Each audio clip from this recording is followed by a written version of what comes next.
Je suis dans l'enceinte du château de Kokura, dans la ville de Kitakyushu au Japon, et je me trouve exactement à l'endroit où la deuxième bombe atomique américaine était censée être larguée. Le plan initial n'était pas de bombarder Nagasaki, qui est à 150 km d'ici, mais bien ce château. Et l'histoire de ce changement de dernière minute est encore entourée de mystère. À Los Alamos, les 10 et 11 mai 1945, une réunion rassemble de hauts responsables de l'armée américaine et plusieurs scientifiques pour décider quelles villes japonaises subiront le feu atomique. Après de longues discussions, 5 cibles sont choisies. Kyoto, Hiroshima, Yokohama, Kokura et enfin Niigata. Mais quelques jours plus tard, le 29 mai 1945, Yokohama subit un bombardement américain intense qui ne laisse qu'un champ de ruines. Un champ de ruines n'est pas vraiment une bonne cible pour tester cette nouvelle arme et la ville est enlevée de la liste. Kyoto aussi est enlevé des candidates pour une toute autre raison. Le secrétaire de la guerre Henry Lewis Stimson y avait passé sa lune de miel 30 ans auparavant et il avait été particulièrement impressionné par la culture sur place. Ça s'est vraiment joué à pas grand chose. Si cet homme ne s'était pas marié, alors Kyoto aurait probablement été rasé. Il ne reste donc que 3 villes, Hiroshima, Kokura et Niigata, qui est une ville de remplacement en cas de mauvais temps au-dessus d'Hiroshima. Mais hélas pour Hiroshima, il fait beau le 6 août 1945. 3 jours plus tard, c'est donc au tour de Kokura de subir le feu atomique. Construit en 1602 sous l'ère Edo, ce château est l'un des sites les plus visités au Japon. Il a surveillé l'entrée de l'île de Kyushu pendant des siècles, accueilli des personnages célèbres comme Miyamoto Musashi, et en 1933, l'armée y établit un des plus gros arsenals du pays. Cette usine d'armes importante fait du château une cible idéale pour les Américains, qui projettent donc d'y faire exploser la bombe Fat Man. Mais la mission ne se passe pas vraiment comme prévu.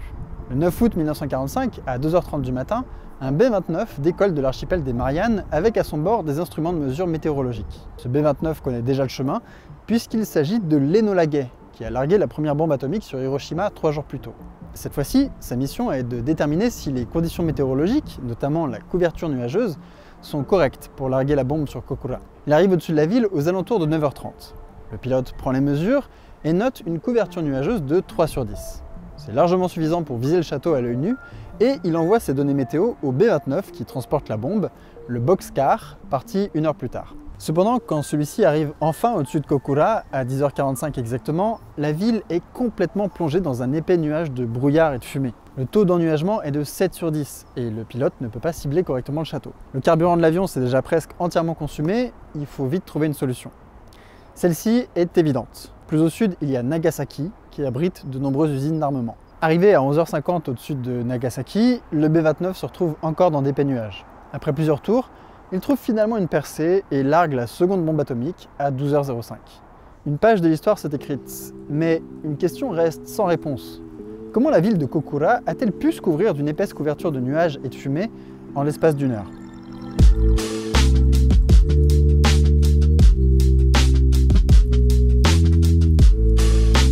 La première hypothèse, c'est tout simplement celle d'un changement brutal de météo. Des endroits sur la planète où le temps change très vite, il y en a plein. Par exemple, le 22 janvier 1943, la température à Spearfish, dans le Dakota du Sud, est passée de -20 à +7 degrés en 2 minutes. Et la météo japonaise peut être un peu capricieuse, notamment en été, ce que savait d'ailleurs très bien l'état-major américain, qui n'avait de toute façon pas tellement d'autres options. Enfin, à part celle d'éviter d'envoyer des bombes qui allaient tuer 200 000 civils. Évidemment. Mais quand même, comment une ville peut-elle se retrouver sous les nuages en seulement 1 heure? Pour le général Gloves, qui a été le directeur du projet Manhattan, une partie de l'explication réside peut-être dans une incohérence entre l'angle de vision des 2 avions. Les avions météorologiques regardent directement vers le bas, alors que les bombardiers visent avec un angle. Ouais, c'est pas très convaincant tout ça. D'ailleurs, d'autres personnes ont proposé d'autres hypothèses pour expliquer cette apparition subite de nuages.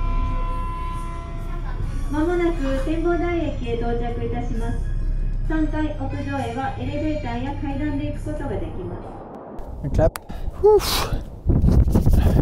Aujourd'hui, Kokura n'est qu'un quartier d'une ville bien plus grande, la ville de Kitakyushu.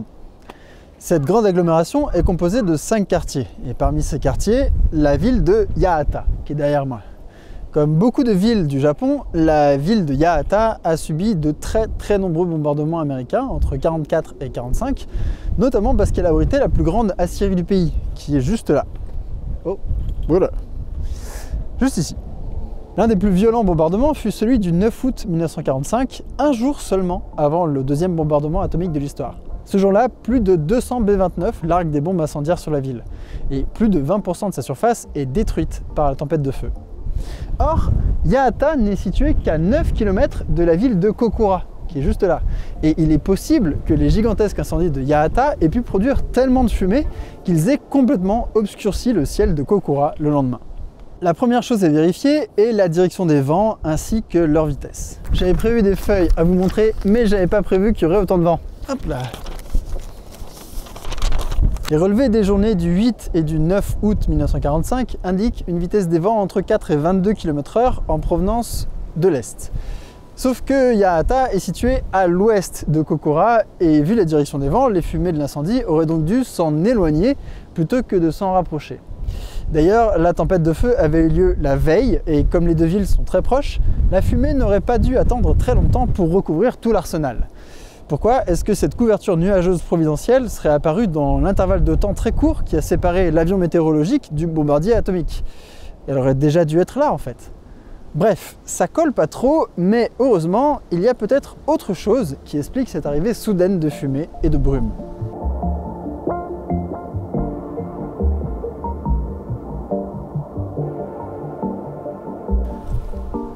En 1992, le livre 1051, le voyage incroyable d'un Américain prisonnier durant la Seconde Guerre mondiale, est publié. Écrit par Paul Friedland, celui-ci raconte l'histoire incroyable mais vraie de Millard Hillman, un prisonnier de guerre américain qui a été capturé par les Japonais en 1942. Son aventure est incroyable. Il s'échappe d'une marche forcée, il survit dans la jungle et il est de nouveau capturé par les Japonais pour être mis au travail forcé dans une aciérie. Celle de Yahata. Construite à la fin du 19e siècle, elle était la plus grosse du pays et en juin 1944, elle produisait près du quart de l'acier japonais. Millard Hillman y travaillait en tant que prisonnier de guerre au moment où la bombe atomique aurait dû être lâchée sur Kokura et ce qu'il raconte est vraiment intriguant. Selon lui, il y avait une nervosité inhabituelle dans l'usine le 9 août 1945. Les gardes et les travailleurs japonais étaient agités et plus étrange encore, il a vu des ouvriers brûler délibérément une grande quantité de goudron de houille. Le goudron de houille est un dérivé de la fabrication de l'acier. Ça brûle très bien et ça produit pas mal de fumée. Mais mieux encore, le prisonnier américain rapporte que les travailleurs japonais auraient même plongé un tuyau dans le fleuve relié à l'acierie afin de générer une grande quantité de vapeur d'eau. Ce que cette histoire nous dit, c'est que les Japonais auraient délibérément provoqué de la fumée grâce à l'acierie afin d'éviter le funeste destin atomique qui les attendait.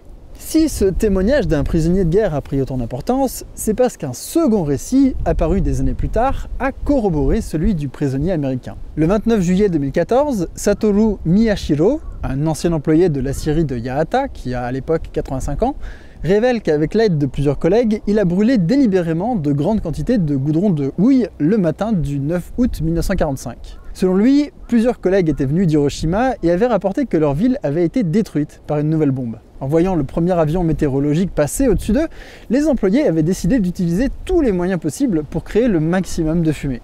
Et en théorie, cette idée n'est pas si loufoque. Les murs de fumée sont utilisés dans des opérations militaires depuis le XVIIe siècle. Ça permet de boucher les lignes de tir ennemies et théoriquement de limiter l'impact d'un bombardement. Mais le problème, c'est qu'il faut brûler des quantités phénoménales de goudron pour protéger une telle surface, ce qui demande une coordination importante, ce qui donc aurait dû laisser les traces des papiers officiels, au lieu de ressurgir des décennies plus tard sous la forme de deux récits incomplets.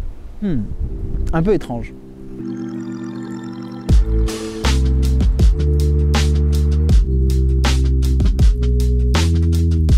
Kokura a eu de la chance, beaucoup de chance. On estime que sur les 130 000 habitants de l'époque, plus de la moitié auraient perdu la vie si la bombe avait explosé au-dessus du château. Et comme la ville avait été sélectionnée comme cible potentielle pour la bombe atomique, l'armée américaine a soigneusement évité de la bombarder par des moyens plus conventionnels, comme les bombes incendiaires. Donc, Kokura a traversé la Seconde Guerre mondiale sans trop de dégâts, à quelques nuages près. Aujourd'hui, rien ne nous permet de trancher réellement entre les trois hypothèses pour expliquer l'apparition de cette couverture nuageuse providentielle. Peut-être que, effectivement, la météo a changé très rapidement entre l'arrivée de l'avion météo et le bombardier. Et je peux témoigner que le temps change vite dans cette ville. Mais peut-être aussi que le vent a amené la fumée de l'incendie de Yahata, aidé par des ouvriers qui ont fait brûler des barils de goudron. Ou peut-être que c'est tous les trois en même temps. On ne sait pas. Comme l'explique Alex Wallerstein, un historien de la guerre qui a écrit un article de blog qui a fortement inspiré cette vidéo, chacune de ces hypothèses a sa propre morale. L'hypothèse du changement de météo, finalement, c'est les caprices de la destinée. L'hypothèse des incendies d'Iata, c'est l'ironie de l'arroseur arrosé. L'armée américaine qui, grâce à ses propres efforts, ne réussit pas à accomplir ses propres objectifs. Et l'hypothèse des barils de goudron, c'est les efforts de la minorité qui sauvent la majorité. Dans tous les cas, les habitants de Kitakyushu savent très bien que leur chance incroyable s'est très rapidement traduite dans une catastrophe immense pour Nagasaki. Et que tout ça s'est joué à seulement quelques nuages.